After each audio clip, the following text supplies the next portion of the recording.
Melissa, I got called a weirdo today. For the first time ever? This is new? For the first time ever. Brand new. Breaking news. Kyle's a weirdo. By whom? Just like... Do you trust this source? Was this an expert? I don't know. I don't know this person. I had the day off today. And so I took myself to go see a movie. And I walk up to the counter. I show him my little app that has my ticket. He scans it. He goes, "Oh, you're going to see Bugonia. You're one of the weirdos." We all are. And he wasn't like, "Man, like, you're weird. Like, why would you go see that? Ew, gross." Like, he wasn't that way at all. But he was like, "Ah, you're one of the weirdos. I see. Okay." Welcome. Like, you're a weirdo. Parentheses affectionate, right? Right. Yeah. We're all weirdos in Yorgos's eyes. Yeah, indeed. So I chuckled and laughed. I was like, yeah, I am. I liked his other two movies. I have to go see this one. His illustrious other two movies. Well, I mean, he's done more than that, but like, I guess his previous two have been on people's radar in a way that maybe his previous ones have not been as and much. There's many notable films in his career I have not caught up with yet. Sure, but I do love The Killing of a Sacred Deer. That's real freak shit. Yeah. Melissa, how are you? I'm good. Kyle, I think in the last month, I have seen the biggest paintings I've ever seen in my life. The biggest paintings. You know I love big paintings. Yes. So when I was out there in St. Louis, you took us to the art museum, and they had a whole bunch of big giant paintings. Is this the exhibit you were talking about at that one part right outside, at like the end of the car thing, where it's like there's a secret Easter egg here, and I'm like, I don't know if that's an Easter egg, Melissa. To me, it was. Yes. Finally, the Anselm Kiefer exhibit opened with its, to quote the director, monumental site-specific installations. And boy, is that true. I got to send you pictures of this. Yeah, the ones I saw of his that were in there were ginormous. These make those look quite petite, quite moderate. Oh, wow. Let me send you pictures. Why didn't I do this before we actually started? So Anselm Kiefer, he is a still living a German postmodern painter. Okay. And he did this pretty big piece. It is one of the biggest pieces in the museum's permanent collection. It's called Fuel Rods. It's all scratched up and nasty and apocalyptic, and it's my favorite. God, how do I capture this in photograph? I sent you some pictures. I don't know if this is actually going to make sense to you. So we have an exhibit, a solo exhibition from Anselm Kiefer. This is the first solo exhibition he's had in America in like 25 years. It is the single largest solo exhibition of any artist that our art museum has ever undertaken. It is, and our art museum is free. These special ticketed exhibits are usually a fee. You pay for the ticket. This time you don't, because it is so massive, both in terms of its literal scale and the impact we want it to have on the community. So this you also see for free. Nice.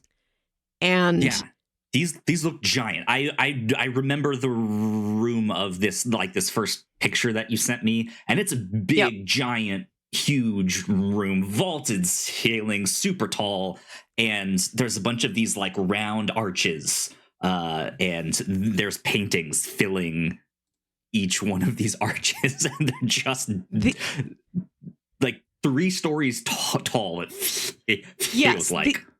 These are like 30 feet tall. These are the tallest paintings I've ever seen, and they are for us. He did this for our exhibit. Oh, wow. This painting closest to you, it is a painting of the Missouri and Mississippi rivers. He is that bridge you see in the background, that bridge one, that is a former local bridge. He came here in 1991 to install The Breaking of the Vessels, the piece with all the broken glass on the floor, which actually you can't see. They had to cover it up with one of these giant paintings for this exhibit.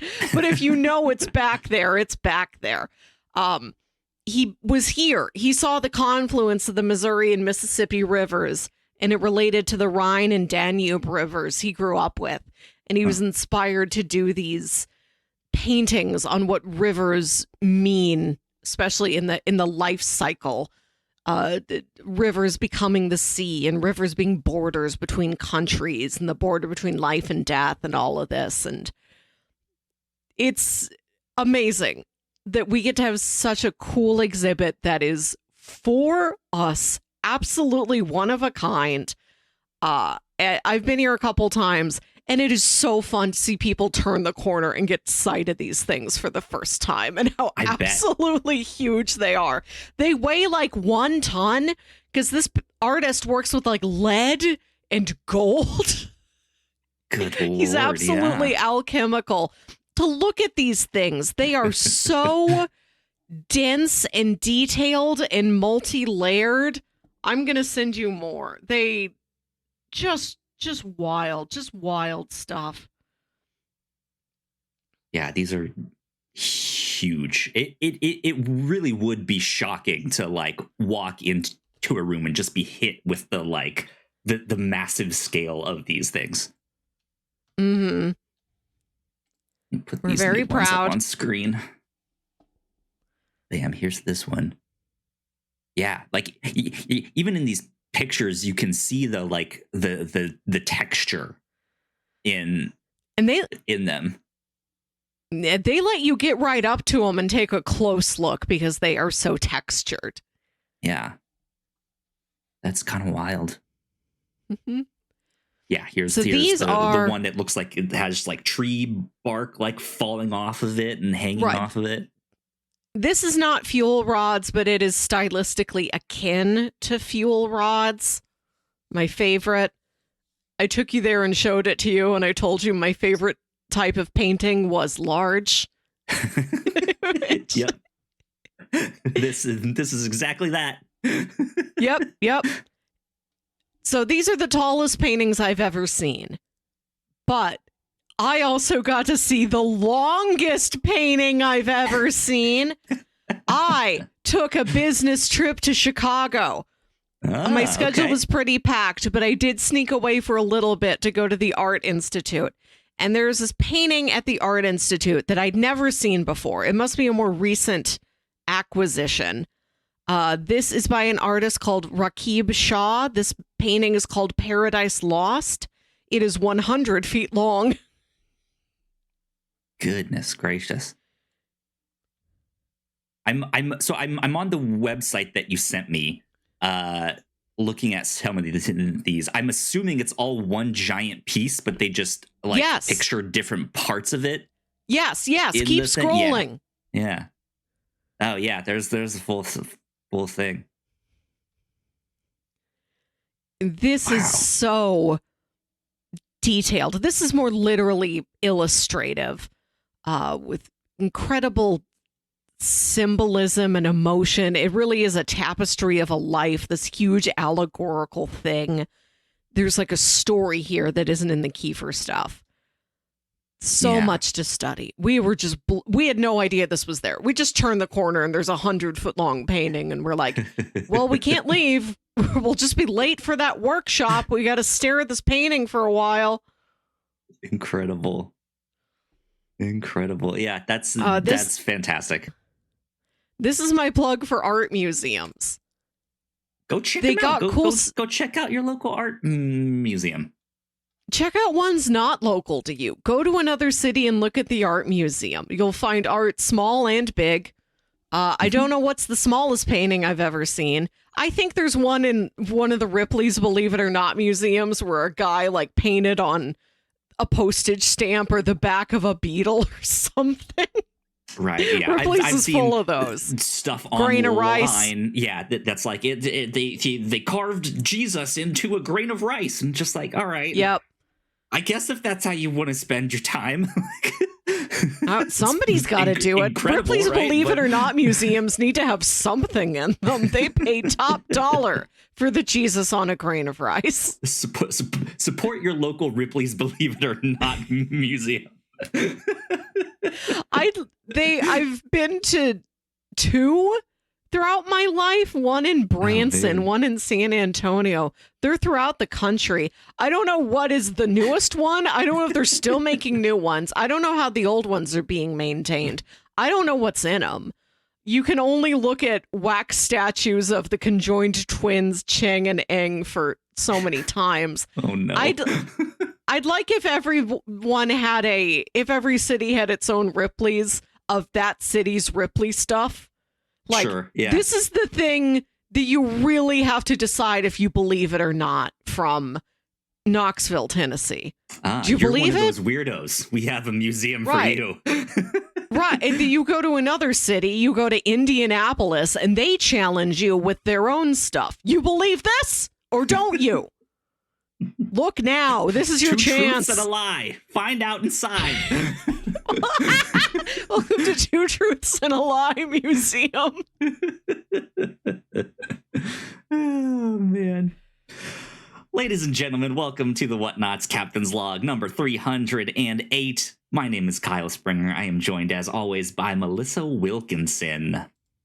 Melissa, it feels like it's been a while since we've done just like a regular Whatnauts Captain's Log podcast here. What have you been up to in your life? What have you been watching? What else besides these big paintings have you been up to? I went to the MUNY garage sale. Okay. Interesting. The MUNY, a place you graciously let me take you, and Rachel, is St. Louis's outdoor summertime musical theater. It's a century-plus long institution. It's my favorite spot in the city. I go to every show every year. I'm obsessed with this thing. And they had a garage sale of just a bunch of old stuff they were getting rid of.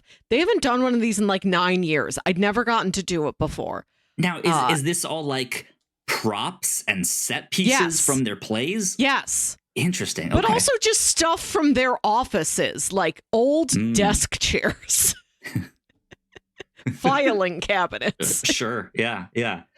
Because they have that like outdoor space that people can go and like picnic and play with their kids and stuff like that before all of the shows. So I was wondering if this was also just like general farmers market swap meet kind of thing, where like if you, Melissa, wanted to have a space, you could have a table of here's all my old comic books and TV guide magazines. Buy a whole set. No.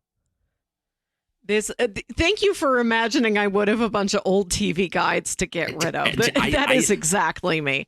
I said comics by default, but then I was like, it's Melissa. She would have TV I have those short, magazines. fat little TV guides. Yeah, a complete set. Yeah. TV guides and Archie Digest, the only 2 books to ever be that shape and size.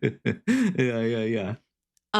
This was backstage at the MUNY. So I'm in a backstage space I've never gotten to go to before. I am looking out onto the seats, which I've never done before.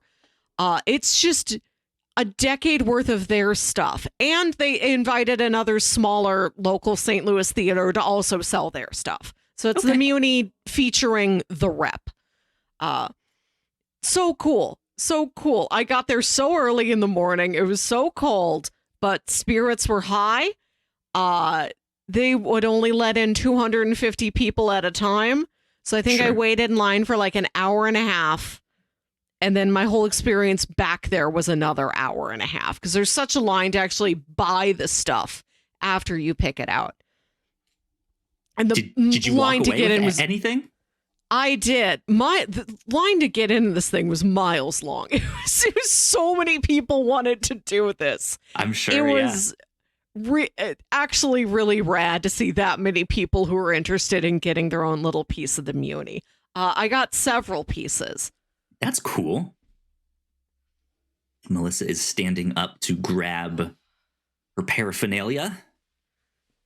All right. I have a nice dress. Yeah, big old fancy dress. That looks cool. It's a really nice color, like a wine red. It's kind of a fuchsia. It's quite long. It is very long, but it was $5. Wow. Okay. Do you know what it was used in? No, this one doesn't have a label. Some of them do have labels, but they're oblique, like stagehand abbreviations. So you can't tell what it is. They knew, and you don't know. It's $5, so I can spend as much money as I need to actually take this in. Yeah. Just going back for some more. I've got more. Okay, another dress, a real flowery one with a bunch of like sheer stuff around the waist. A shirt. I love hearing you explain women's dresses. That's for my niece. That was also $5. There you go. This was $2. I think this used to be a robe. Okay. I don't know. This is the shirt. What's on it? It is jockey livery. It's little jockey helmets and jackets. Okay. Yeah, I see it now. Okay. Interesting. It's a weird length. It is a weird collar. It's made out of like not quite silk, but trying to be silk. So I think this is a robe, like a smoking jacket. Fake silk. Filk. But I thought I've never seen a pattern like this. It shockingly fit me. And this is the real reason why I got it. It's from Wilkinson's. Oh, you see that? I don't know what this is. Your ancestors made it. I guess there used to be some store or clothing designer called Wilkinson's in St. Louis, and they made this, and I'm like, that me. I gotta have it. And this was $2. $2. That's awesome.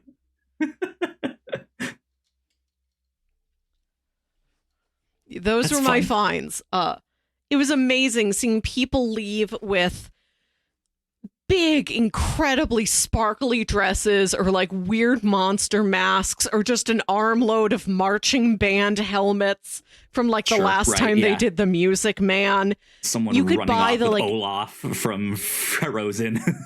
You could buy the giant banners they have hanging outside. Oh, cool. Those were $45. Everything here was so cheap. Yeah. Like some of the bigger set pieces, like I think there was like an old neon sign you could buy for like $50. Amazing. But they probably have to do something like that just to make room for everything and make sure like we need all of this to go. Everything must go. Yeah, it was true. It was truly priced to move. We made good use out of it. And it was so nice getting to hear what everybody was going to do with their stuff when they got it home. Like there's moms who are in charge of the costumes for their kids' school play. You know, there's folks that have like party businesses where they dress up, like all kinds of creative second lives for this stuff. Yeah. Was this before or after Halloween? This was before Halloween. Good. I was going to say, if they did this afterwards, kind of a missed opportunity there. Yeah. What are you doing? Right. Yeah. Well, I've been to many garage sales in my life, but not once have I seen an actual garage for sale. So I don't understand. Normally, there's a whole house. You gotta buy a house and a garage together. When I was a kid, we used to go to a lot of garage sales. I thought they were really fun. And I went to one of them where they just had like a camper shell. Like if you have a pickup truck, this is the shell you put on top of the bed of the pickup truck to keep it safe and dry. Just a loose pickup shell, just lying on the grass. And I'm like, Mom, I want this.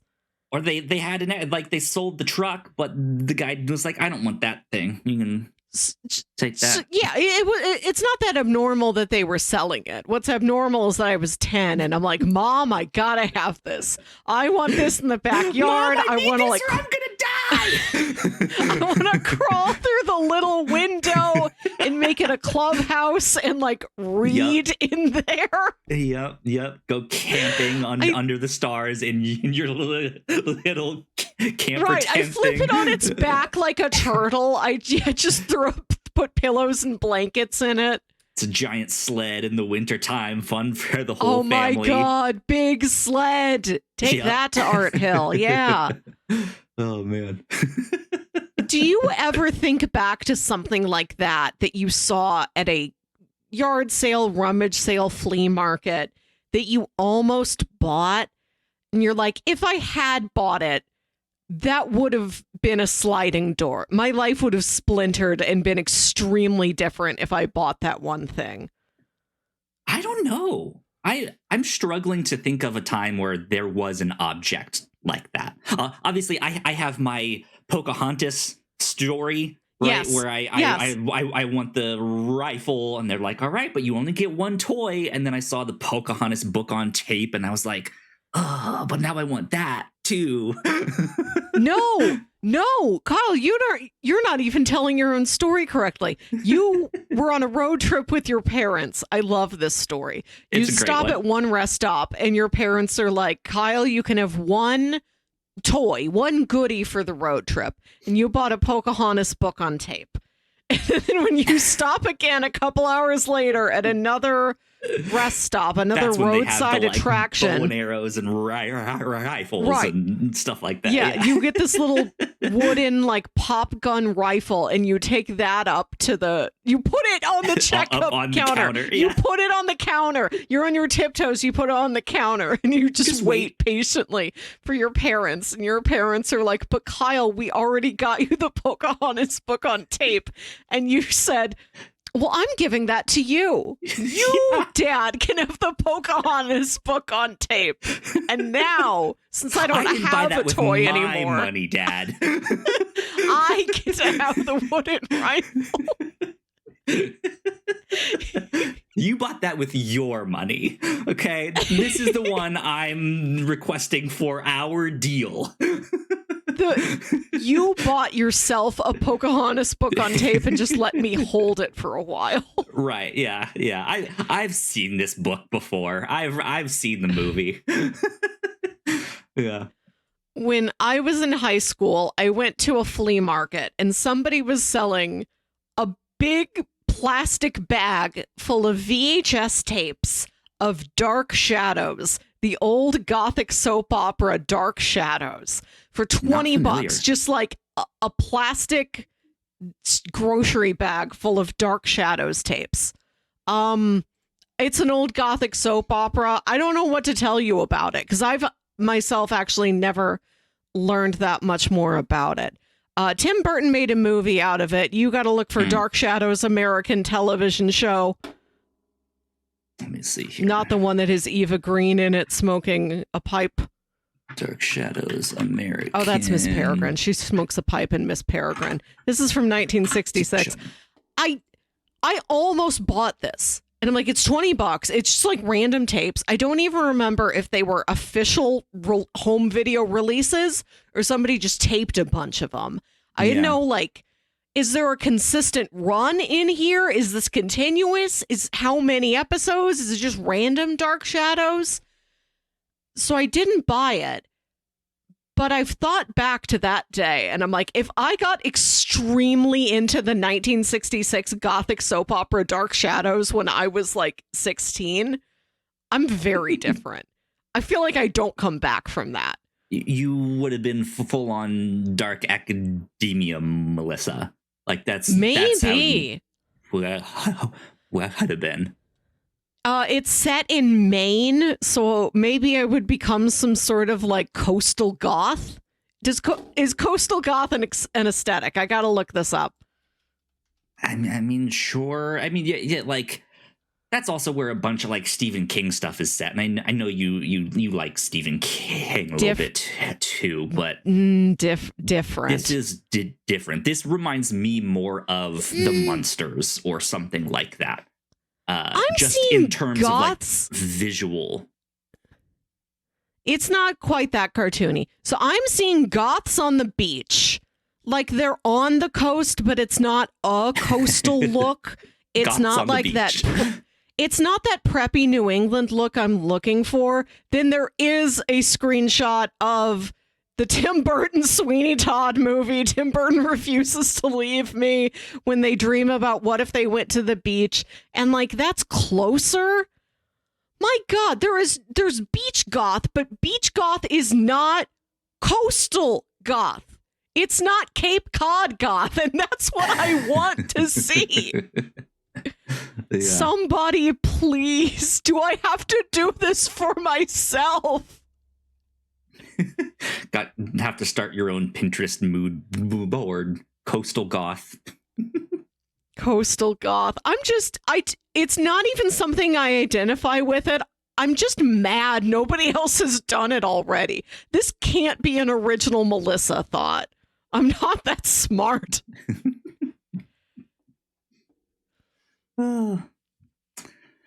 Well, let's see. Are you ready to jump over to our cinema corner? Let's do it. Let's do it. I mentioned Bugonia. Let's start there. That's the movie I went to go see today. Looks like you saw this one as well.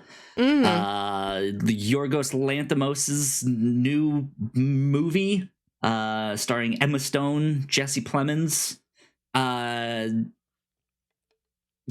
I was super excited about this one. I liked most of it, except the end.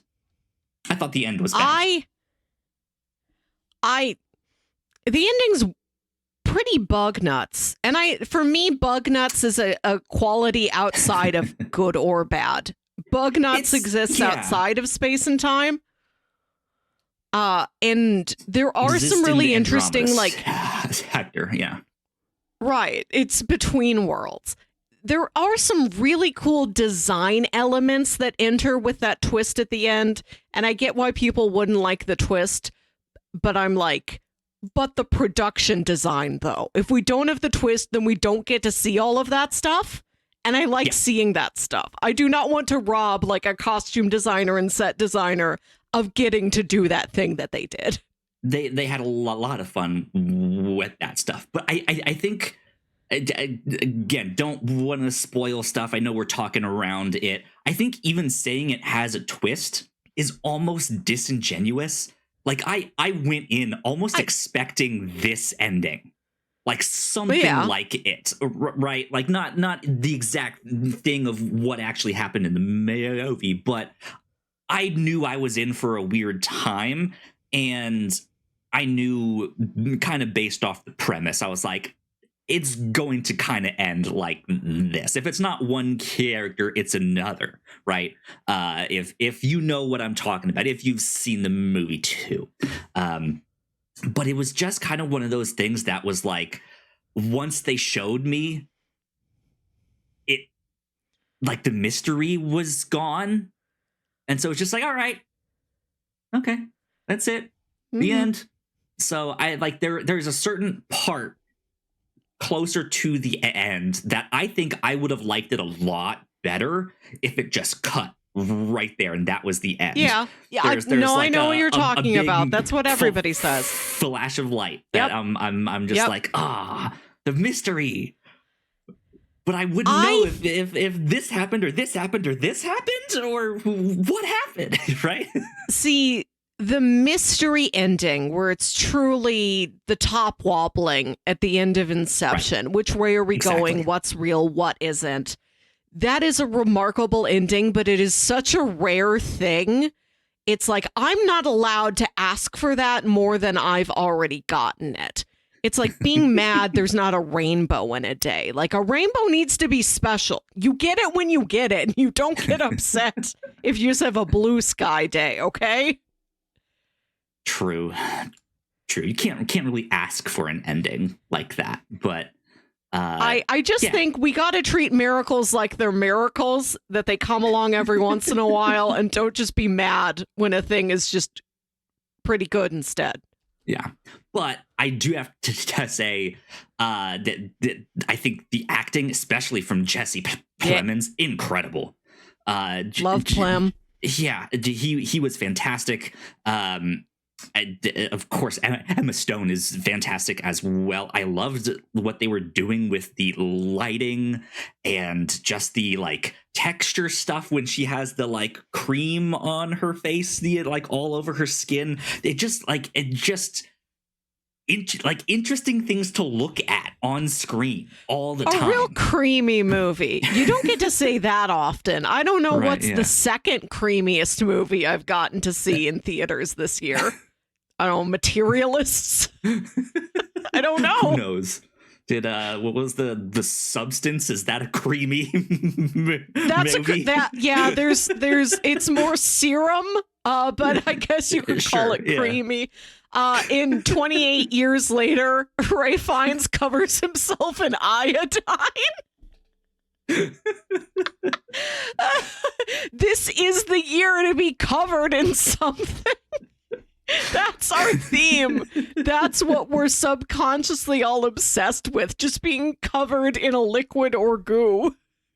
Yeah. This certainly was a weird one. I had a good time. I liked it. I liked it a lot. I think in the like 95% of this movie that I liked, they're doing a lot of really interesting stuff with a bunch of metaphor behind it.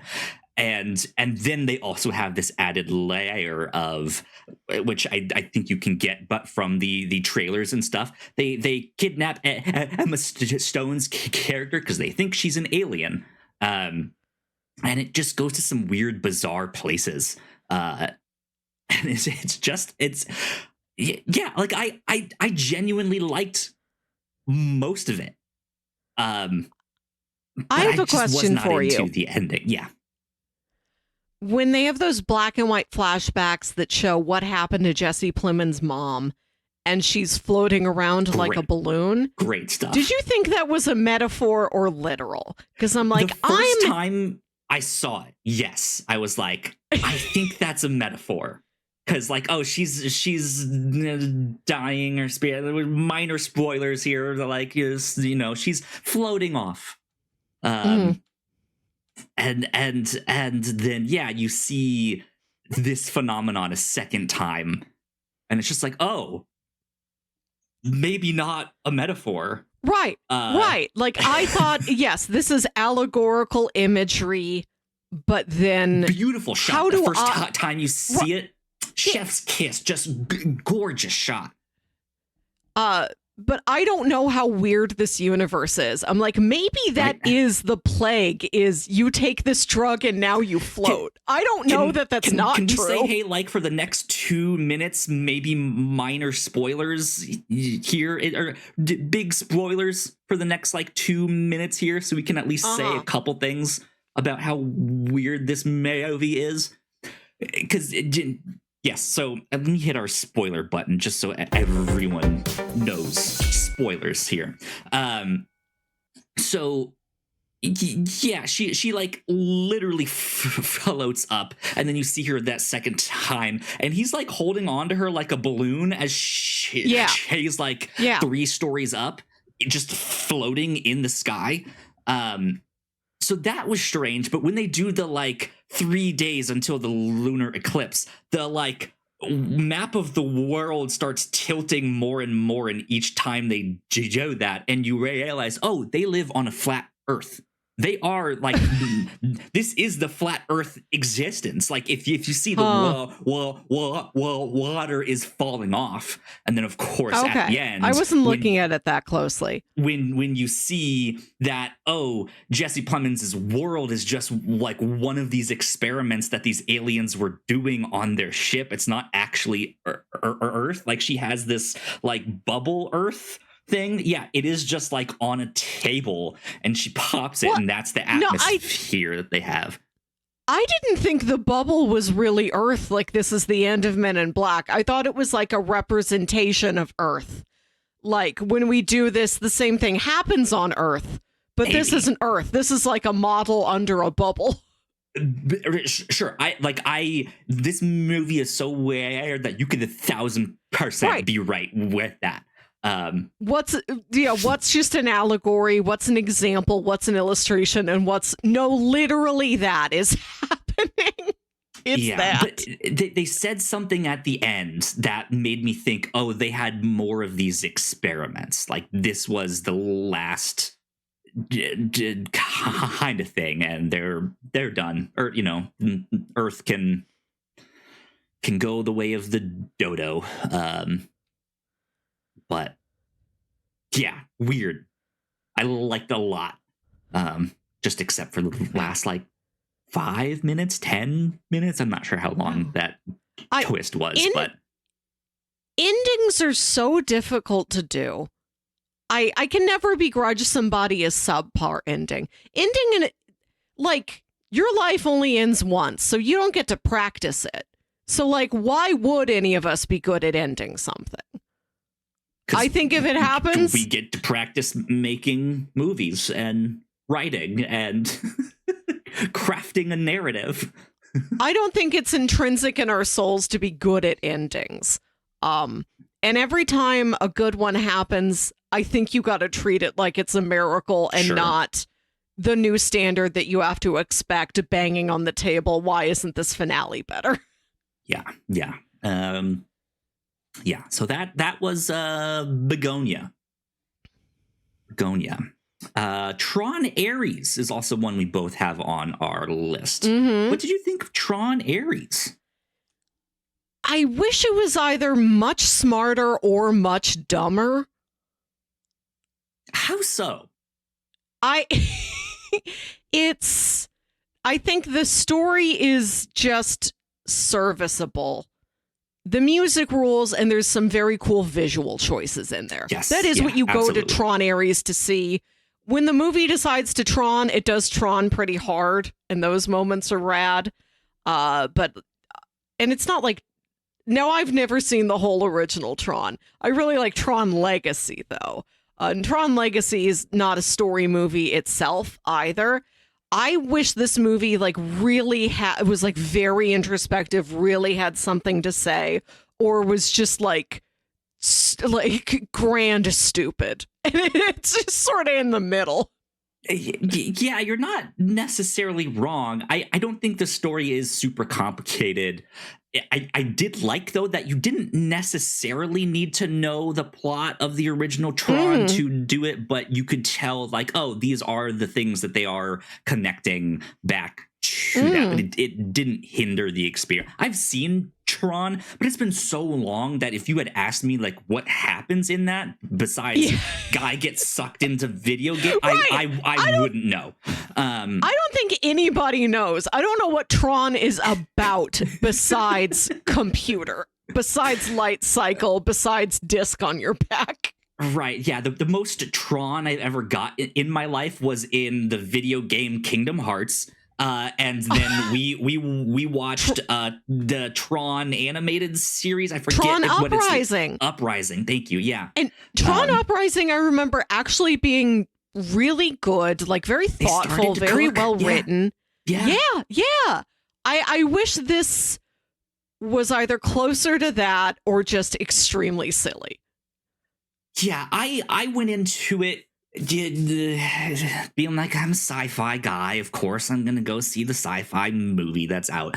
But not a big fan of Jared Leto and his shenanigans, to say the least. I think he's a terrible person. Unfortunately, I am also of the mind that I think he can act. I think he's kind of a good actor when he really wants to be. So I was like, all right, I'll go check it out. I don't think he's a great actor in this. I think he's very middling in this. He's not really given much to do, though. So that's not really saying much. Being a robot and being a computer is a classically challenging role to do. I think very rarely have I seen somebody hit it out of the park. Not that it doesn't happen. David Johnson in Alien Romulus last year, that's a very good robot. Sure. This story is basically a riff on Frankenstein. Yeah. And I thought that was neat.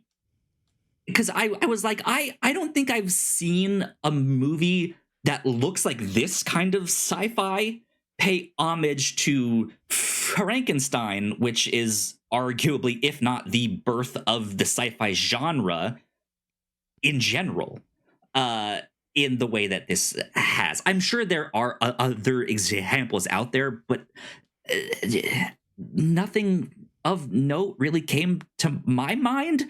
And so with like me recognizing that it was kind of a Frankenstein story, I was like, oh, actually, that's kind of neat. I kind of like that. But yeah, it is like the story's not super deep or complicated or anything. It's just a visual treat. The music is fantastic. I walked out being like, you know what? That was not bad. It's sufficient fun, really inventive visual things. I love that when the Tron stuff goes into the real world, it has to be like 3D printed, and then they stand up and like all of the buttressing falls away. Yeah. I spent a good portion of this movie wondering if Gillian Anderson was a robot, like she had been long dead, and Evan Peters was like, I know my mom has always been this controlling force in my life, but maybe sometimes she kind of acts like my conscience and I need to have her around. So my mom's dead, but I'm going to recreate my mom as a robot to still be that presence in my life. I thought that was going to be the twist. That he'd also like, he had gone farther than you had thought in taking something artificial and giving it physical form. But then she gets shot and just bleeds normal human blood. So I'm like, guess I was wrong. Yeah. Good stuff. Good stuff. Yeah, that's Tron Ares. That's all I have to say on that one. What else have you been up to? In the interest of completion, this is everything I've seen since we last spoke. I saw Roofman. Okay. Roofman fun. Roofman Shelby fun. Oaks. I don't. It wasn't scary enough for me, but I think it's scary enough that you would never try to watch it. Yeah, I think I saw one trailer and was just like, heck no. It's structurally, it's pretty interesting. Okay. Promising. Springsteen, Deliver Me from Nowhere. Okay.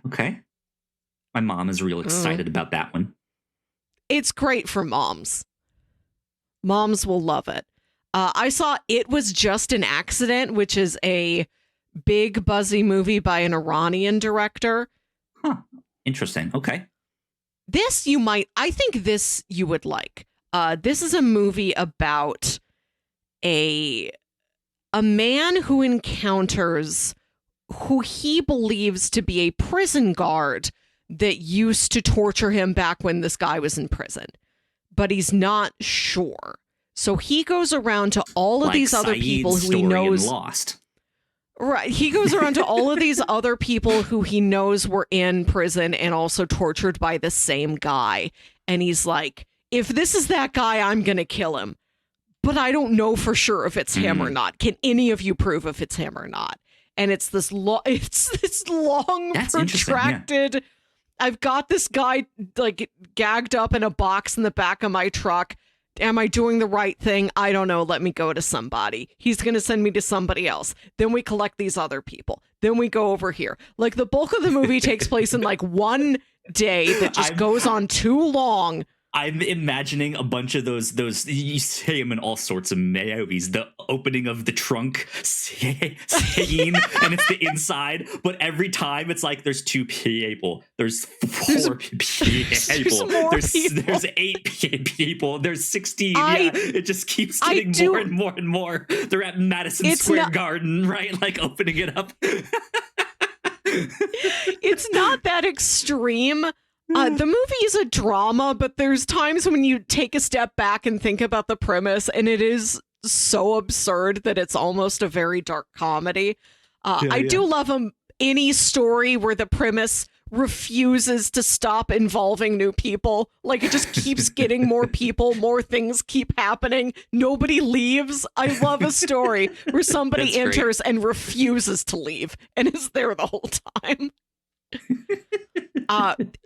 One thing I didn't know about this movie going into it is that it's a lot of long shots, and not long shots in like the cinematically dazzling way where you're like zipping through this entire physical space and the cameras all over the place. And how did they do that? No, this Not is the, like, more Birdman style. Yeah, it's long not shots. bird manning. It's more like I'm planting the camera on one spot. These 2 or 3 actors are just going to play out one extended scene in one take in front of the stationary camera. And those parts of it are really impressive. Cool. That sounds neat. I might have to check that one out. It's kind of a tough watch, but I was really impressed by it. I think you would like it. Sounds good. Oh, and did I tell you about going to see Napoleon Dynamite? You did not. I went to see Napoleon Dynamite live, which is they show Napoleon Dynamite, and then John Heder, John Grease, and Efren Ramirez. It's Napoleon and Pedro and Uncle Rico. They come out, and they were doing like a Q&A behind the scenes thing. That's awesome. So I go to this venue. They've got the stage decorated. Like they've kind of recreated the Dynamite family living room with the old couch. But this was the week before Halloween. So also they had decorated it for Halloween. And they have a piñata and they have a tetherball. And the pre-show entertainment is just they play the DVD menu loop. Great. I love it.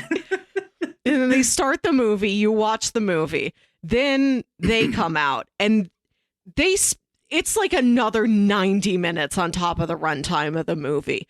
They play music, they have games, they talk about their history with the movie and what it was like to film it. They ask you trivia questions, they go out in the audience, there's a costume contest, they have some kid play tetherball with them. They have all the little kids in costume get up and do the like Happy Hands Club routine.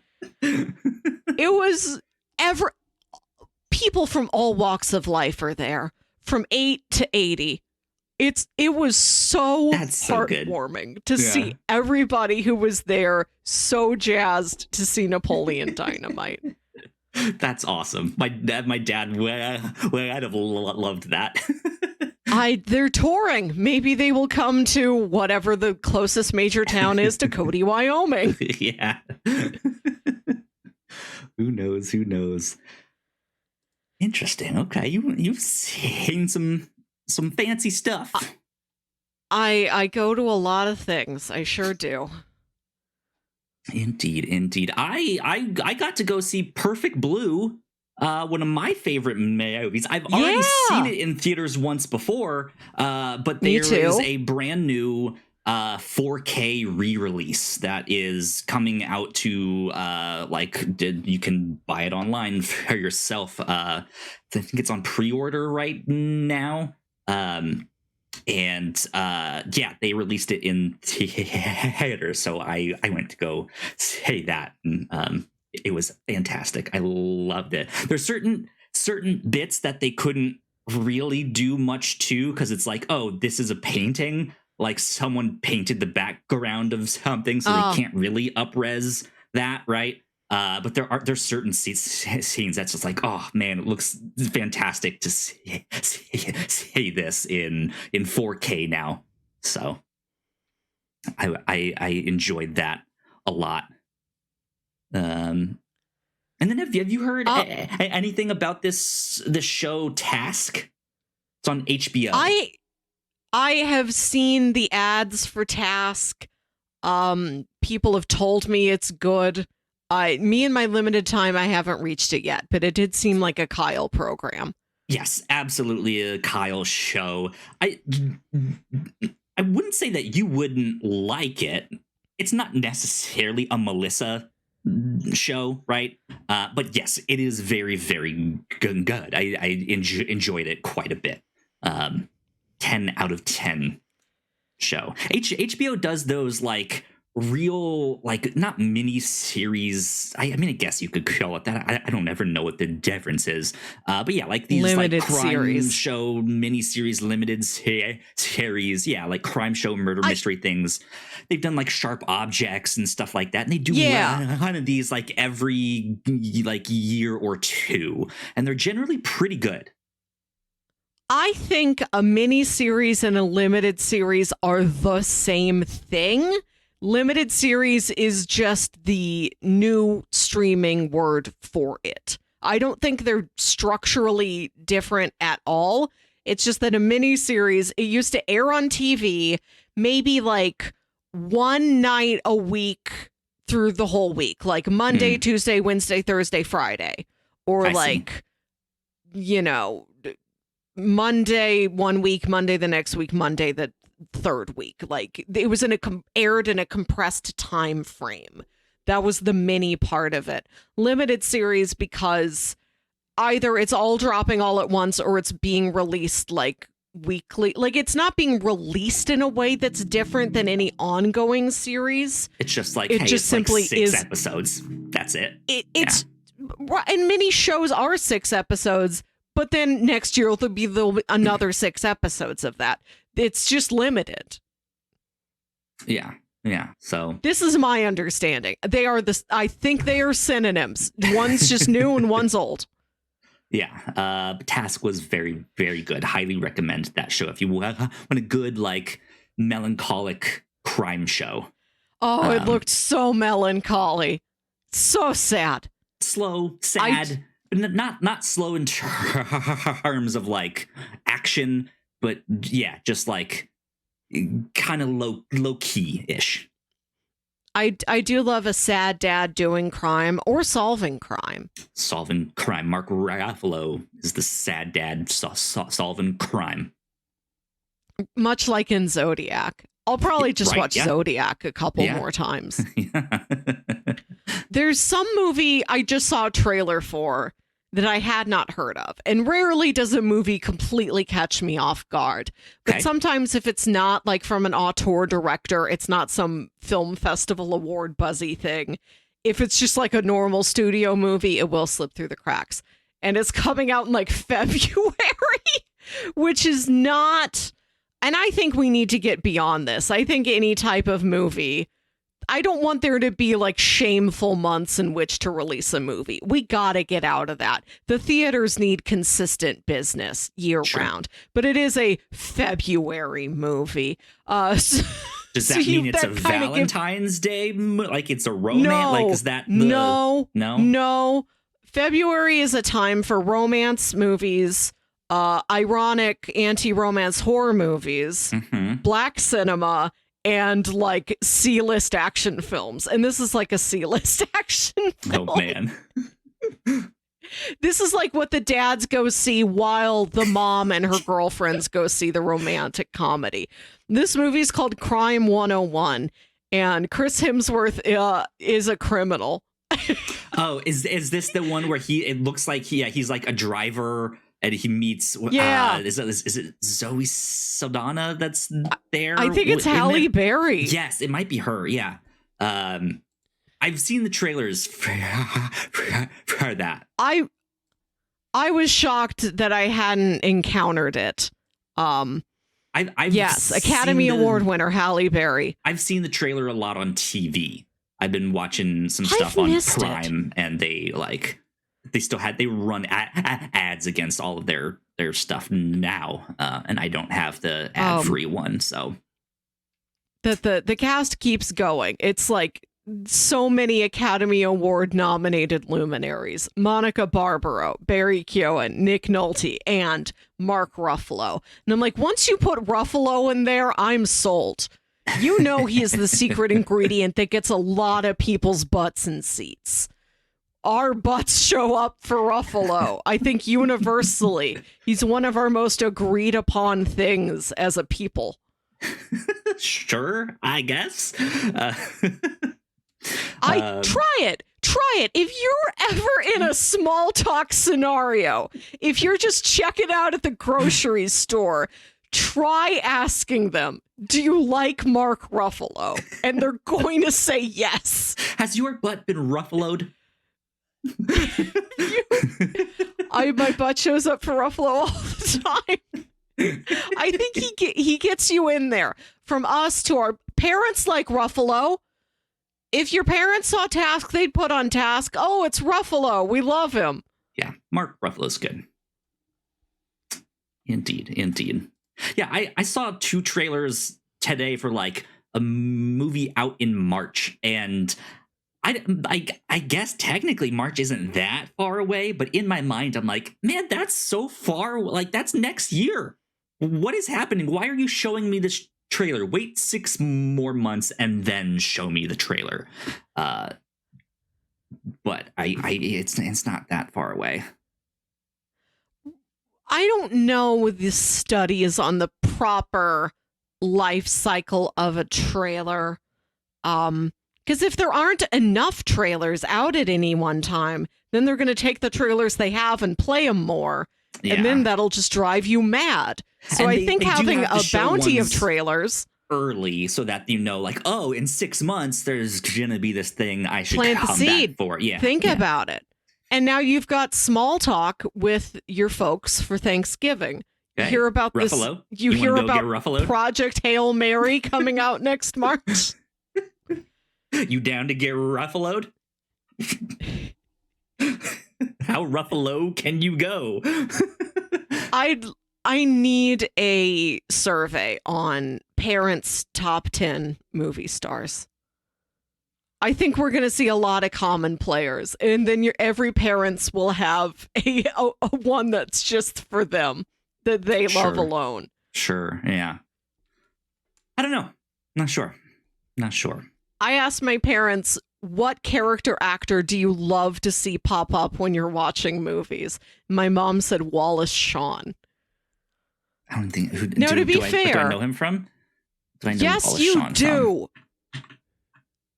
Google the way he sounds is incredible. Yes, you do. Is that yeah, I'm just screaming at you an affirmation. That's not a movie he's been in. I asked, what do I know him from? And you said, yes, you do. I'm like, oh, what is yes, you do? Okay, yeah, I know who he is. It's like, I've never seen this movie called Yes, You Do. What are you talking about, Melissa? What do you think it is? What do you think? It's Mark Ruffalo the movie, in that yes. One? No, yes, okay, maybe yes. Okay, so I think Yes, You Do is a romantic comedy about I think they're both professors. I think Wallace Shawn and Mark Ruffalo are both professors at some school, and there's like a hot new professor who comes in, who Mark Ruffalo is like, I don't know if I like her or not, and Wallace Shawn is like, yes, you do, in theaters this February. I think this Yes You Do movie is about both of these guys are about to get married, but are getting cold feet. Not to each other, mind you. Yes. Not to each other. I love this. I love these parallel unrelated grooms. Yeah, they're both getting cold feet. They meet in a bar and then try to convince each other that they do love their, like, the spouse, the person they're getting married to. Like, what do you mean you don't love her? Yes, you do. Look at the way you're talking about her. This is amazing. Like, Kyle, move to Hollywood. You've got the juice. The juice Paul must Day, be tapped. I have an idea. I know you got some connections over there. I love this. The movie's like mostly in flashback. So old Wallace Shawn, you cast a younger Wallace Shawn for the flashbacks. I love that he would still be getting married at his age. Yeah. Finding love late in life. Good for him, you know? This is so good. I'm so happy. Side note, so I've also been watching Bosch Legacy, and Titus Welliver, who plays the main detective in that. They do a flashback where they did this in season 1 apparently, and I didn't realize that the younger version of himself was played by one of his kids. But in the one that I just saw, like, before recording this, they like do the transition where it's like him standing there like front and center in the camera, and then it transitions to when he's younger, and it's another one of his kids, and it looks exactly like him. And I didn't know that it was his kid at first, and I was like, holy smokes, the casting in this is incredible. And I was like, I have to look, that's too good. And I was like, oh, it's his kid, that's why it looks exactly like him. Had the exact same mannerisms, like his voice, and I was like, this is so good, like great casting, bravo. I was like, oh, all right, it's just his kid. Not to disparage a kid, right? Like it's one thing to look like your dad, but if you can master your dad's mannerisms and pretend to be your dad, or now pretend this to is be Kyle, your dad being the character, right? Time out. I have another movie. So we have an actor who he's coming back for a Legacy sequel, and he trains his own son to play like younger him in a prequel, or his son to play his son in a movie, something like that. You have a father-son pair where they look alike, and the son is like going to be like the younger version of his dad in something. He gets so good at mastering his dad's mannerisms. But then he starts impersonating his dad, like impersonating him on the phone. He forges his signature. You've turned your own son into your greatest criminal foil. All for the sake of a prequel to your big movie 30 years later. Was it worth it? This sounds like one of those Ripley novels, the talented Mr. Ripley. But like, will you find out that the first person that Ripley Ripley'd was his own dad? Maybe, yeah. He's Ripley Jr. and we didn't know.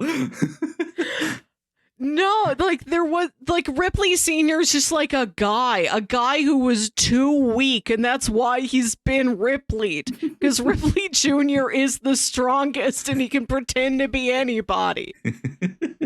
You start your own Wilkinson's clothing company. Yeah, anyways, I'm gonna learn. Yeah. What were we talking about? We got sidetracked with our cinema corner, talking about stuff we've seen. I gotta rewind it back because I swear actors that our parents would like trailers. Oh, Titus Welliver. Yeah. Titus Welliver. I was at a bar and they were playing one of the World Series games that it was at Dodger Stadium with the Dodgers, and they won eventually. But because it's in LA, they're showing all of these celebrities in the audience. And I swear at one point I saw Titus Welliver and I'm like, did I make that up? Did I just want to see Titus Welliver, and that's another handsome gray-haired man who's like on Yellowstone or something who I don't know? Or did Bosch truly leave enough of a legacy that the cameraman just filming random celebrities around Dodger Stadium was like, it's Bosch! The people want to see Bosch! Bosch is back! Yeah, I mean, like... I don't know.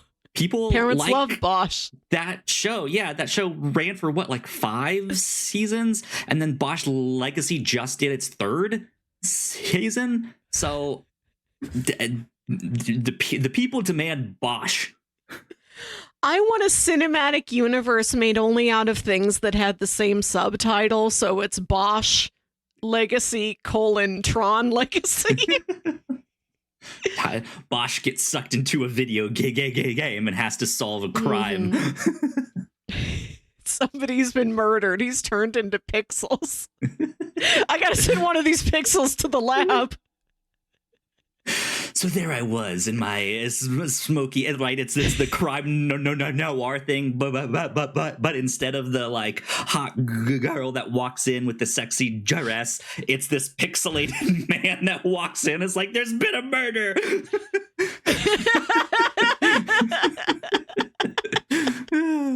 Anyways.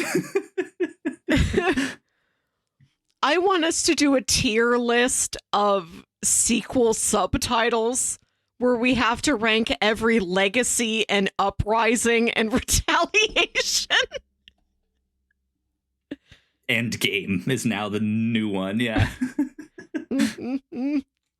Anyways, let's take a quick break for some housekeeping. Sure. And when we come back, Melissa wants to know if I can teach a podcasting class. So we'll talk a little bit about that, and we might do a brief pop culture lightning round and F1 corner. So we shall be right back. Thank you so much for checking out this podcast. We hope you're enjoying it. If you didn't know, we make multiple different shows here at the Whatnauts, and a lot of hard work goes into making them, so we would love it if you check them all out. But none of this is possible without your support. Head over to patreon.com/thewhatnauts, and you can get access to over 40 hours of exclusive content, including our Patreon first podcast, The Pilots Club, when you sign up at our $3 tier. Of course, there is a free version of the Pilots Club available, but episodes are exclusive to our Patreon for 2 years before they hit the free feeds. If you're interested in buying merch, we have shirts, hoodies, mugs, and more for sale over at thewhatnauts.com/store. Another great way to help us out is by subscribing and leaving a nice rating and review on your podcasting app of choice.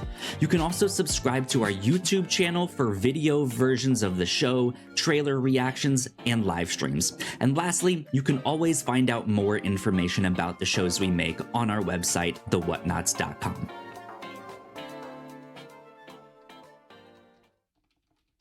All right, we are back. Once again, a big shout out to all of our Patreon supporters. Thank you so much. We love you. We appreciate you. It means a ton. Thank you. The Pilots Club. We are about to record an episode on Elementary. I actually watched it this afternoon, so we will be recording that this week. Be on the lookout for that. We've been doing the Year of the Detective on the Pilots Club, and had to get some Sherlock Holmes related content in there. So get excited for that one. But over on the free version of the Pilots Club, we finally released are about to release our episode on Manifest. Should be out at the end of this week here. So I think like the day after this episode comes out. So be on the lookout for that. And then right here on this show, yes, Melissa from thewhatnauts.com. So I think that the son has always wanted to impersonate his dad. So the reason why he's cast as a younger version of his dad's iconic character in a prequel movie is that it was him on the message boards building the buzz. Why don't they do a prequel? His son looks just like him. He built this whole thing. It's been a long con. He was posting on random message boards back in like 2011. Melissa Wilkinson, everybody. Thank you. I'm still workshopping it. Thank you. Anyways, last episode right here on the Captain's Log was our Halloween episode. If you want to see us in our Halloween costumes, we are in costumes, and we are taking old stories and anecdotes that we have mentioned on past episodes of the Captain's Log from the past year, and twisting them and turning them into horror stories. Including a Frankenstein K-pop star. That's in there. If you want to go check that stuff out, lots of fun with that one. It's always a good, fun, silly time with that. And then over on the review show, we are continuing our coverage of The Americans. We discussed season 4, and we are about to record for season 5 this next week. So be on the lookout for that as we are inching towards the end of The Americans. What that one? That'll be good. Good fun over there. Again, be on the lookout. Next year, we're smashing all of our shows into one. There's only going to be one show. It's the Whatnauts podcast, and that's what it will be from 2026 onward. Yeah. So be on the lookout for that. I will have some instructions in the near future once I get that RSS feed set up and how to subscribe and all of that good stuff. So yeah, there you go. that's it for housekeeping. So, Melissa, are you qualified to teach a podcasting class? A class on podcasting? I'm turning this back around on you. No, I'm absolutely not. I think you are. You actually know how to do things. If I was on there, I'd just say, I don't know, ask Kyle. He hits the buttons. I sit here and ask the questions. I bring movies. I see big painting and I talk about it. No, big painting, big ideas. I think certainly if it was a panel, right? If we did like a Comic-Con style panel thing, I think you would have a lot of valuable information to share too. You may not know it, but learning how to like speak on knowing you're being recorded can also like a lot of people are scared of that, or they don't like the sound of their voice. And I'm sure you went through the same thing as everyone else, like, ooh, is that what I sound? I sound terrible, right? But after a long time, you just kind of get used to it, right? And then it gets to a certain point where you just look at it and be like, yeah, that's me. That's my voice, right? Like there's like a weird acceptance, but like sharing that experience and that knowledge and stuff of being a co-host and what that's like to come up with new segments and not right, like learning, because I'm also terrible at my ums and my ers and stuff like that. I think you're a lot better at that. I don't think so. See, I just said the word right there. But yeah, like you have valuable experience. Maybe we are trying to build a podcast for one of our wealth advisors. And I think I have been helpful at like theme, thesis, focus, but they're going to come to me and ask technical questions. And I'm like, I have to text a friend. Hold on. Yeah. What is RSS feed? I got to call a lifeline. I have 3 phone of friends and they're all you. Yeah. Yeah. I mean, I think from my end, I've certainly thought about even like on, I guess technically I have a dusty YouTube channel that I've never posted any videos on. That's like, I made it with my own personal account and stuff, right? I've thought of being like, here's how you start a podcast in the year 2020, whatever it is. But there's just so many other people out there that are making those kinds of videos better. The thing that I've thought of that I thought would be an interesting twist on it would be how to do like, and I say this not in a like woe is me kind of way, but I think I have valuable experience from 10 years of an unsuccessful podcast. Right. And it's like I know things to do because I've been doing them the wrong way. Or I've been ignoring other things. Or I think the greatest weakness is that you and I are like, we're not big as social media people. Like you have them. You seem to like get to know people in Discords or whatever, but we are not promotional people. We don't sell ourselves well, and we never really tried to. I try my hardest to, but it is difficult, right? It like, how much do I really want to push my content and have that be, oh, that's his thing, right? And like, that's all he talks about online. I don't necessarily want that. So I share a lot of our stuff on my own personal social media, but not everything. And sometimes it's just because I forget or I get busy, right? There's just lots to do in the day. But yeah, like that's also the thing of like, if we were more successful or did start to see some, like there are certain things that I know it's like, okay, because we are getting some traction, or we're starting to get a little bit more money back from our Patreon and stuff, that means we, have some wiggle room here and there. There would be some things like, okay, I need to focus a little bit more on our social media and stuff like that. But yeah, I don't know. Like, I felt like I could, I don't know, write a book or do a series of YouTube stuff where it's like, here's what not to do. Because I've spent 10 years doing this thing. I've spent 10 years not really focusing on social media. I've spent this long trying to jump through hoops to make everything as cheap as possible. And that is so tiring. Yeah. Like, sometimes you just have to pay. And I know everyone's for like, would you have advice to young podcasters out there? And everyone says, just start. Like, you can start a podcast on your phone. That's it. And it's like, yeah. Technically, you can, but like they're also not saying you're going to fail.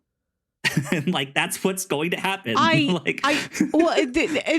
failure depends on your definition of it. Like, the fact that you and I still do this every is a huge week. Success.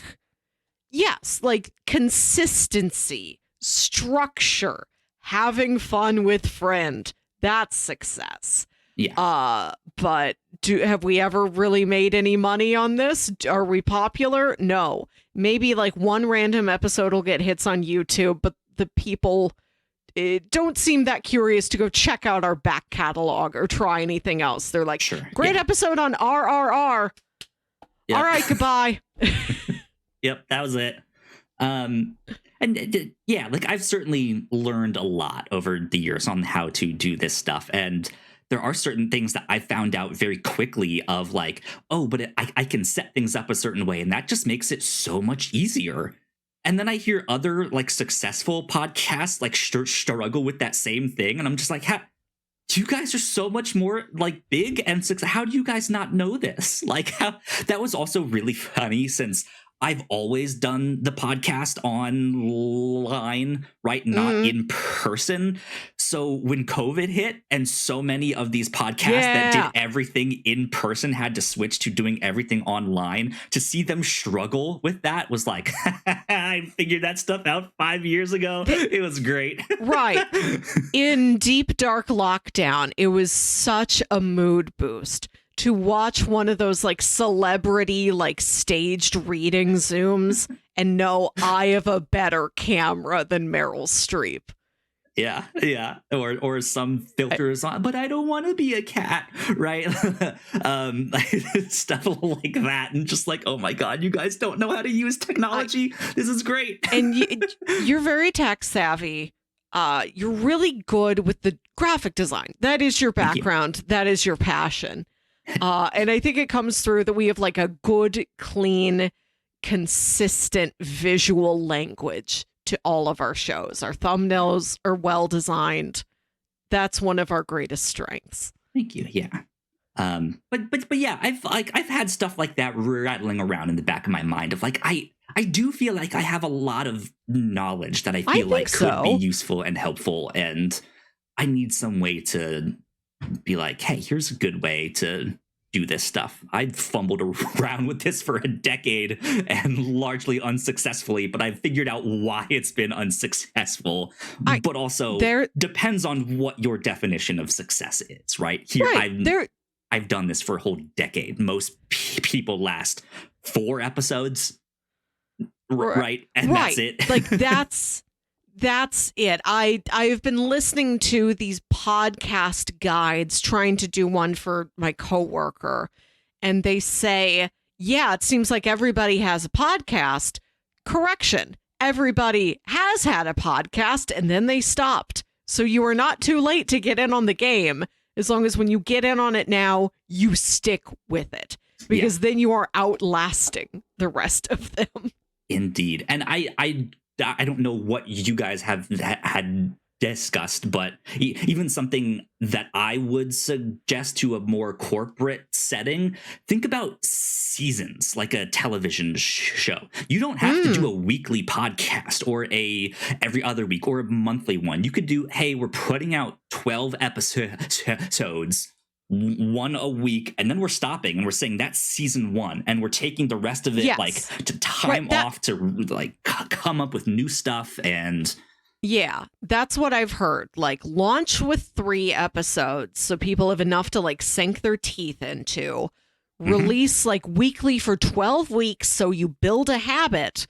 And then once you've made that run, then you can like take a short hiatus, come back with another season, or slow down and only do it monthly, but make it at least that far before you change it up.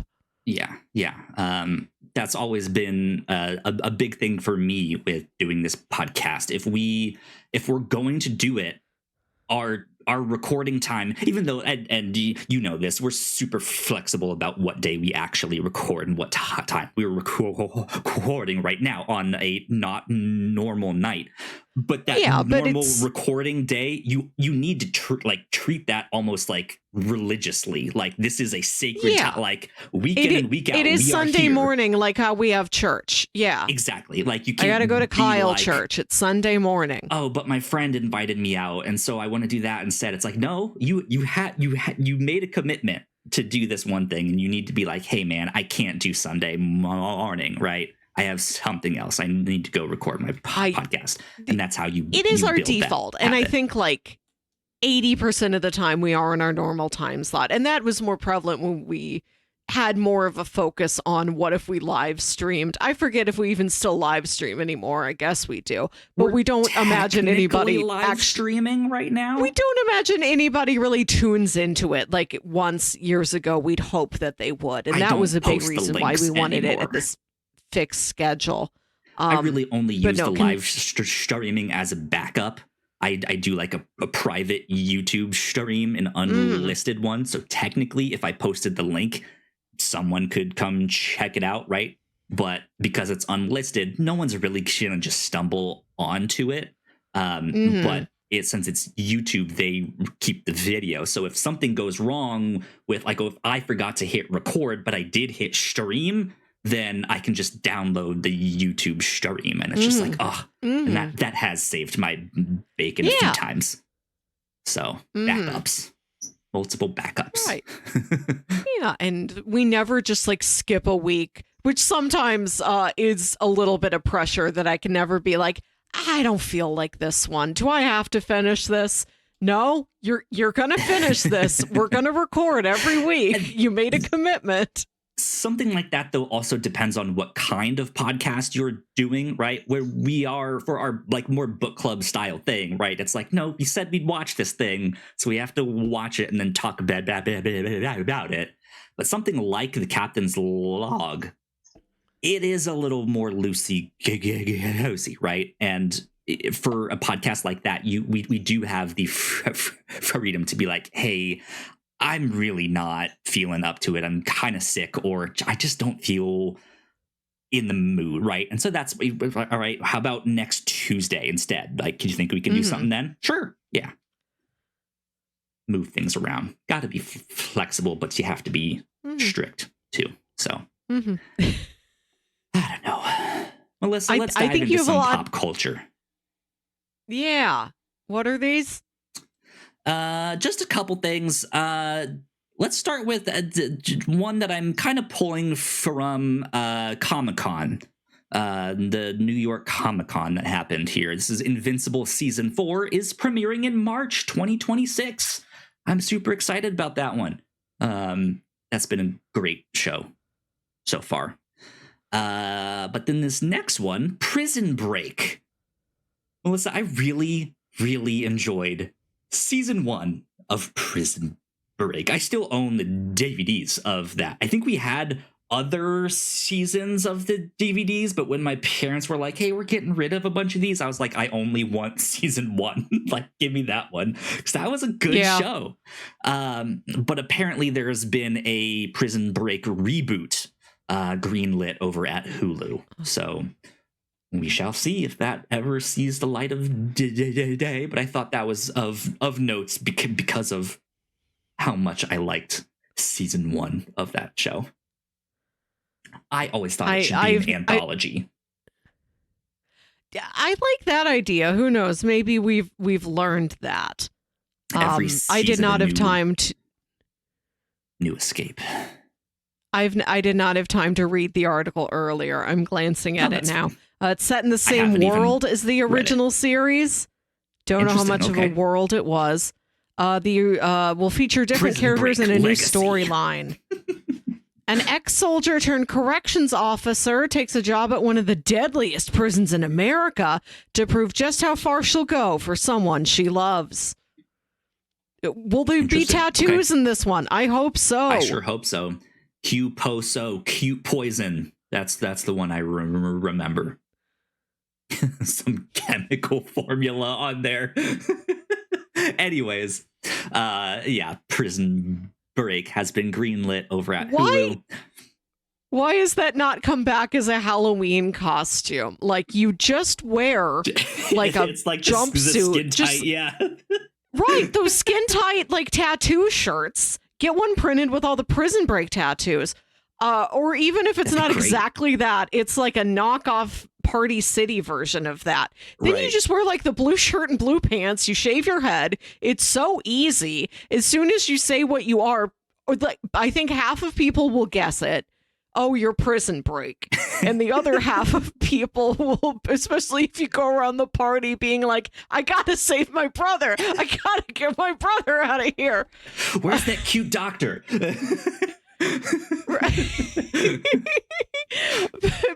But once you say what you are, everybody will get it. That was I think that's a great cause. Another example of like a show that more people just kept being added to, right? He get his exactly. Crew That's why I love this. That's why I love this trope of dang it, somebody else has joined in. Now we can't get rid of them. We just keep collecting people like a Katamari Damacy, just rolling around grabbing new bodies. Amazing. There's a new Katamari Damacy video game out right now too, so that's very timely. It's all criminals. Melissa, I think it was like a month or two ago, you asked me about an update on the Something is Killing the Children movie or show that was happening. And we were like, what was going on with that? And we did not know at the time exactly what was up with that. I know Netflix at one point was going after it, and the creators of the Netflix show Dark were attached. Apparently, that is no longer happening. At the end of 2024, Netflix dropped any kind of involvement with that. I don't remember if we had ever mentioned that on the show or not. But Something is Killing the Children is getting a new series and a new movie from Blumhouse or Bloomhouse. I don't know. I don't think this is how little you care about horror that you don't even know how to pronounce it. Right. I think I've seen maybe one or two Bloomhouse movies. I'm going to stick with that. Bloomhouse. It's Blumhouse, but go ahead. Well, you know what? All right. Yes, so apparently it is being optioned by Blumhouse for an adult animated series, as well as a live action movie. And apparently Blumhouse was citing people's interest in weapons as why they took interest in Something is Killing the Children. Yes, they were real big on this idea of the kids can see these monsters, but the adults can't. Kyle, have you seen Weapons yet? I have not, but it is now out on streaming, so I should probably be checking it out real soon. You should do this one. Report back. I will. Yeah, I'm super excited about that because that is one of my favorite comic books right now. Something is Killing the Children. It is fantastic. And that's always a weird. I can do horror comics just fine. Like not just scared of them in the slightest. But yeah. Anyways. And then the most recent thing, something I saw that was announced, I think today, if not last night. Brendan Fraser and Rachel Weisz are set to return in The Mummy 4. Directed by Radio Silence, the people behind Ready or Not. Um, So that's interesting. That's exciting. Sure, The Mummy 4. Why not? Happy to see him back. A win People for really like The Mummy. everywhere. Yeah. I think that's true. I was never into The Mummy because it was too hot and dry. I was also, as a kid, never into Indiana Jones. You know? I didn't like dry, hot. It's sweaty, but it's dry. I didn't like desert. I really wasn't into it. So I've never been Robert a Mummy. Pattinson is in Dune 3, so you might like hot, dry, and sweaty. I look forward to that from him. Hot, dry, sweaty, angular, all the great. I was never a big Mummy person, but I know that's one of my fatal character flaws, and it is correct wholly to be a Mummy person. Sure, yeah. I'm hyped for this. People are going to get so excited. Radio Silence. You've only seen Ready or Not. I've also seen Abigail and their 2 Scream movies. Yeah. I like their screams very much. They do buckets of blood. They will have somebody just this is how Ready or Not ends. Spoiler alert for an old film. It just explode with blood. That's kind of their trademark, and I look forward to seeing that integrated in a Mummy context. Explode with guts, embalming fluid. Explode with bug. Yeah. Scarabs everywhere. And I think the screams might be PG-13. They're not very bloody. There's not a lot of swearing in screams, traditionally. They're more original movies, Ready or Not and Abigail. There's like swearing where I wish they had written an actual line. Like they just have characters scream, "What the fuck? Oh shit! Fuck that!" And I'm like, I'd like to hear something slightly more creative. I mean, Sure. You picked a great actor. They're characterized well. It's funny to hear them shout these things, but I'd like a little bit more poetry, please. And I think that with Scream, with The Mummy having this past as like big PG-13 action adventure blockbuster, they won't get to just swear for the whole runtime. I look forward to it. Yeah, I'm wondering what the take on this is. Is this like, and what if Mummy again? Their kids are now, right? Is this like that kind of thing where it's like the whole family is involved, or is this like that? Like, hey, if they could do it with Indiana Jones, like we could still have them do be what adventurers. With Indiana Jones? Do they what have with him? The Harrison old Ford still be like we're doing one more last hurrah, right? That kind of stuff. If Keanu Reeves can still do John Wick style stuff, maybe Brendan Fraser can get in enough shape to do some action stuff, which would I like. Sure, I'd be down to see that. Okay, so the dad actor, he's playing an even longer game. For longer than the time that his son has been wanting to play him in a prequel and usurp his entire legacy in life, the dad's playing a longer game where he's like, I know the trend of senior action heroes. That's gonna flop. My son's gonna bet big on this prequel. It's gonna flop. They don't want it. They want me to come back. Senior hero. I'm in the spotlight. That one makes the money. People love that. I'm nominated for an Oscar. Suck it, Junior. What if they have had the family business, right, where they all are adventurers? The kids are now grown up. They've taken oh, you're on talking about the Mummy again. Stuff. Oh yeah, this you is the Mummy. To play here in we the go. Sandbox with me. Here we go. Speaking of sandboxes, maybe there's some romp in the desert.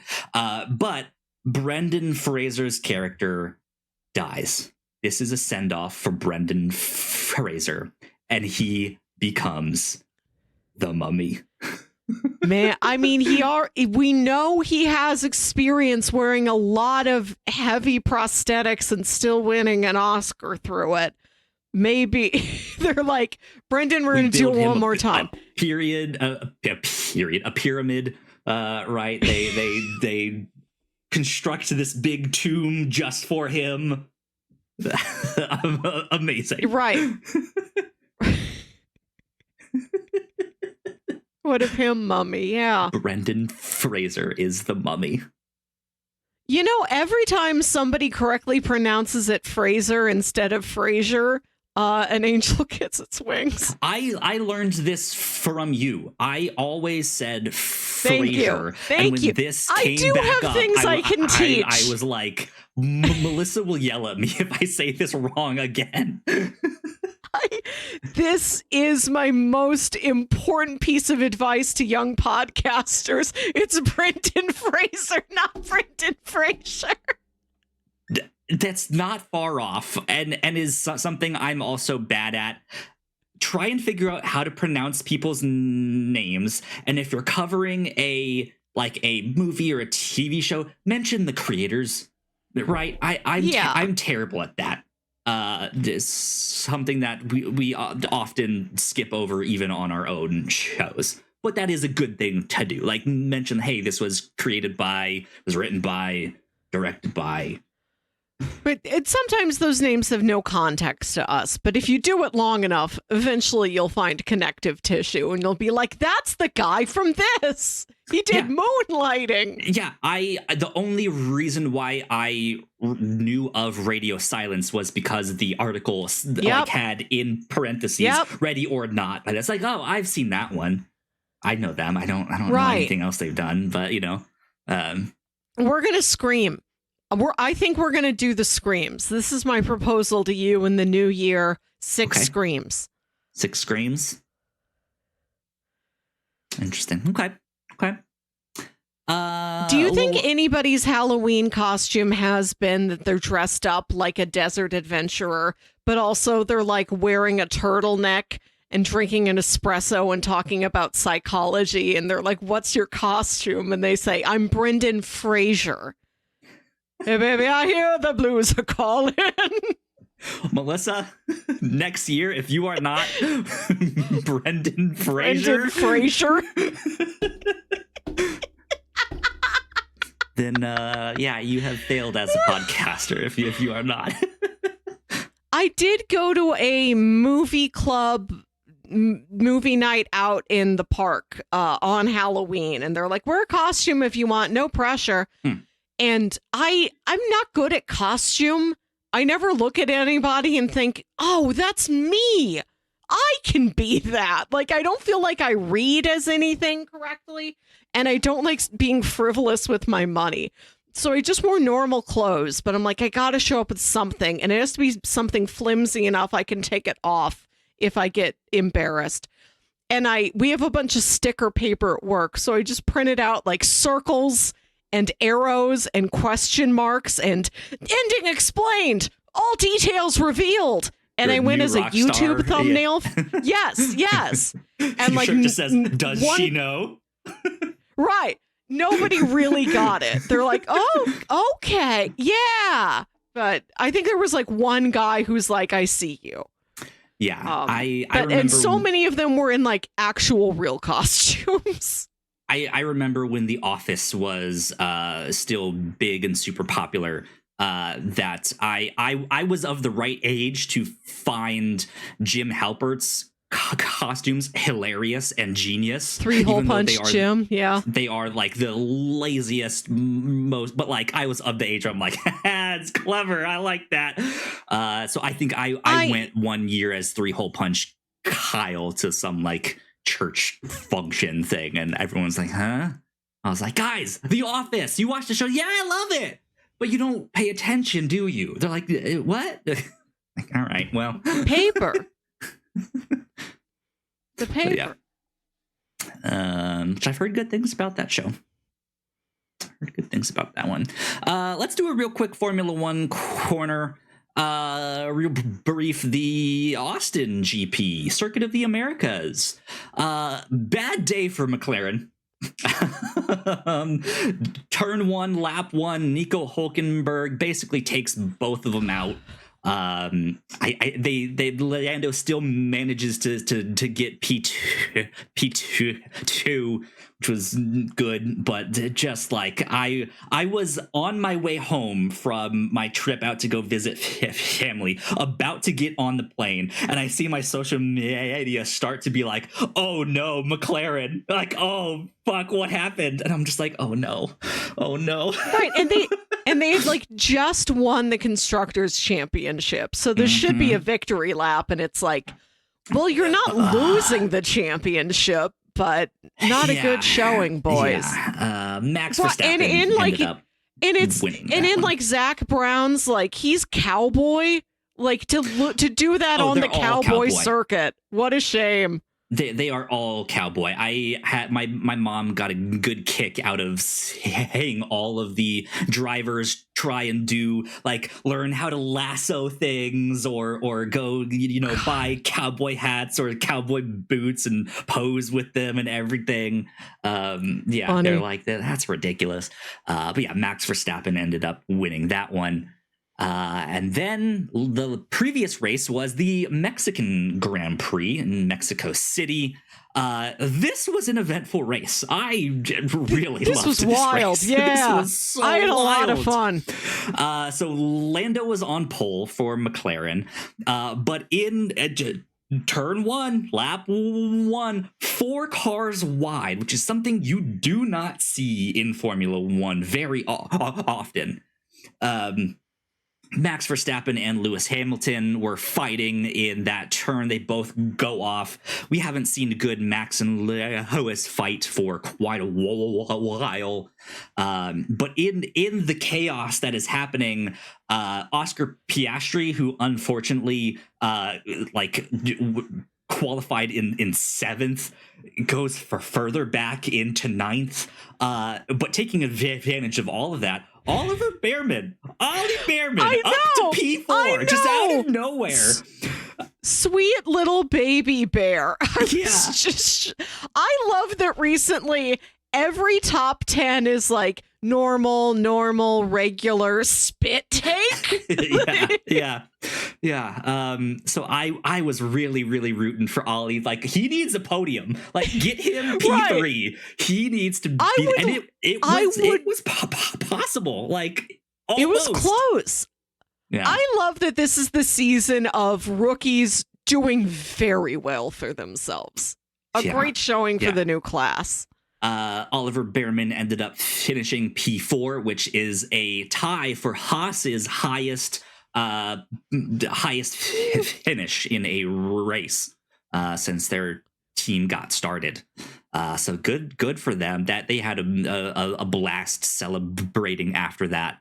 But shortly after all of that chaos, apparently Liam Lawson almost killed one of the race stewards. They were on the track clearing some of the debris, but the flags weren't out yet. So Liam Lawson comes around full speed, and they're running off the track. And he's freaking out like, what the heck? I almost killed someone. I don't think that was really on the main broadcast, but people found it I didn't know that. Because in the higher tiers of the F1 stuff, you can have like the multi-screen experience kind of thing. So if you have a favorite driver, you can have their on board and their radios on nonstop, so you can hear all of the stuff that they say. Which is neat. But yeah, that quickly was like on social media, like, whoa, this happened, and I don't think that was on the broadcast. That's kind of wild. Yeah. Unfortunately, Liam very shortly after that had to retire from the race. I have a typo here in this. Max Verstappen later on in the race. I was so lost. I didn't know who Mac was. Come on, Melissa. Mac? You know Mac. I'm new here, so how do I know this isn't like, oh, we all know Mac. All the fans know Mac. Yeah. Max Verstappen gets on his radio to confirm what the strategy is. And then you can tell that his race engineer like forgot to hit the off button on his radio, and then starts asking someone else like, hey, can you tell me what the race strategy is? Like they're trying to figure out like, what do we tell Max here? And everything is being broadcast, not just to Max, but on TV.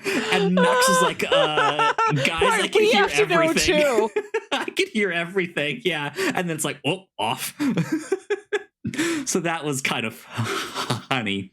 And then closer towards the end of the race, George in the Mercedes is like, hey guys, I'm faster. Let me go past Kimmy. And he does. And then like Oscar Piastri is eventually catching up, and he's on the radio trying to figure out what the strategy is. And he's just, I feel like he was giving mixed signals, because he's like, I'm faster, I can do all of this stuff. And then he's like complaining about having to defend against Oscar, who's catching up as well. So he's like screaming into the radio, I have a car in my ass, It's just like, okay, George, thanks. I like George. George has real Draco Malfoy, my father's gonna hear about this energy. He's like so pissy about every infraction. It's so funny. And I think his argument was, I've been telling you for laps, put me ahead of Kimmy. If you would have done it when I asked, we wouldn't be in this situation. He is also the head of the Drivers Association for the F1 group. So he's student council president. He's head boy. Yeah. Oh my God, George Max. This makes so much sense that he's head boy of all Absolutely. boy of all boys. Yeah. Unfortunately, Carlos Sainz has an incident at the end, which brings out a virtual safety car and kind of ruins the end of the race, because Max was closing in on Charles to pass from P3 to P2, and then Piastri was catching up to Ollie Behrman, who was still in fourth. But it was still this like, I want Ollie to get a podium, but he's not catching Max. But also, I don't want Piastri to pass him, because I want him to get P4, but also Piastri needed to get P4 or higher to keep his lead in the constructor. So like, so many things were happening that was just like, I can't deal with all of this. And then the virtual safety car just kind of put a halt to all of it. And it was just, I did think it was so funny that Max was working so hard to get P2. And like that was the narrative we were following for laps and laps and laps. And it's like, he almost has it, and no virtual safety car. No, Max, you cannot. Charles gets it. Such a bummer. Because that was like edge of your seat. Like, so many things are happening. What's going on? But yeah, Lando ended up winning for McLaren. Charles Leclerc came in second. I did hear that this weekend, Charles Leclerc did get engaged to his girlfriend. So congratulations to him. Good for him. Lando is now in the lead for the Drivers' Championship by a single point, with Oscar Piastri, his teammate, right behind him, and Max is closing in. This has been such a spicy season. It's incredible been really that, like, fun, yeah. At the beginning of the year, it seemed like, okay, we have our front runner, and like things have just flipped around. Like, the story has never been exactly what you think it's going to be, and it is really going to be down to the wire for this thing to be decided. Yeah, because I know from what you've talked about, frequently there have been seasons where at this point there is a clear winner and nobody's really going to catch up to that guy. But this year, it's like, no, you really have to watch until the final second of every race to see what you are going to get. Mm-hmm. So we still have Brazil, Vegas, Qatar, and then Abu Dhabi, the finale. Mm-hmm. Final 4 races. So we're closing in to the end of the F1 season. Yeah, it's been a good one. I feel like next year is also a wild card because there's a bunch of new regulations and they're designing all of their cars from scratch because of this new stuff. So it's going to be kind of exciting to see. Excuse me, to see like which teams have figured something out. They hit on something that like made their car fantastic. But we shall see. So fun stuff in the Formula One world. But yeah, that's our Formula One corner for this week. Let's wrap it up because this has been a long one. Oh yeah. Yeah, indeed. So, Melissa, where can the people find you on the interwebs?